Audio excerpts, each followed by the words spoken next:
తెలంగాణ ప్రజలందరికీ కూడా నా నమస్కారాలు తెలియజేస్తా ఉన్నాను. మొన్న పోయిన డిసెంబర్లో అసెంబ్లీ సెషన్లో రేవంత్ రెడ్డి గారు అసెంబ్లీ సాక్షిగా 4 కోట్ల తెలంగాణ ప్రజలు వినేలాగా ఎట్టు పరిస్థితిలో ఈ ప్రభుత్వం అనేది బెనిఫిట్ షోలు అనేది ఫిలిం ఇండస్ట్రీకి ఎట్టు పరిస్థితిలో ఇవ్వమని అసెంబ్లీలో గట్టిగా బల్లగుద్ది చెప్పింది రేవంత్ రెడ్డి గారు. కానీ రేవంత్ రెడ్డి గారు ఇవాళ చేస్తున్న పని ఏంటిది? వాళ్ళని బ్లాక్మెయిల్ చేసి దిల్ రాజు గారిని అడ్డం పెట్టుకొని ఇవాళ ఫిలిం ఇండస్ట్రీ దగ్గర నుంచి 500 కోట్ల రూపాయలు వసూలు చేసి ఇవాళ గేమ్ చేంజర్ అనే ఒక మూవీకి ఇవాళ ప్రభుత్వము బెనిఫిట్ షోకి పర్మిషన్ ఇవ్వడం జరిగింది. మేమేం బెనిఫిట్ షోకి వ్యతిరేకం కాదు, కానీ మేము రేవంత్ రెడ్డి గారు చెప్పిన మాట అసెంబ్లీలో ఏదైతే చెప్పిండో ఇయ్యమో అని చెప్పి ఇవాళ మళ్ళీ ఎందుకు ఇచ్చిండో అని మేము అడుగుతా ఉన్నాం.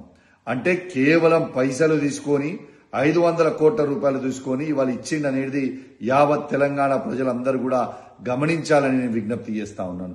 రేవంత్ రెడ్డి గారు, మీది నోరా మోరియా అని నేను అడుగుతా ఉన్నాను.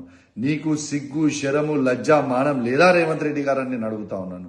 ఎందుకంటే నువ్వే పర్మిషన్ ఇవ్వా అని చెప్పి అసెంబ్లీ సాక్షిగా అందరికీ చెప్పి ఇవాళ డబ్బులు వసూలు చేసి 500 కోట్ల రూపాయలు ఇవాళ పర్మిషన్ ఇస్తే ప్రజలు ఏమనుకుంటారు అని కూడా సొయ్యలేదా నీకు రేవంత్ రెడ్డి గారు అని చెప్పి నేను అడుగుతూ సెలవు తీసుకుంటా ఉన్నాను. జై తెలంగాణ, జై కేసీఆర్.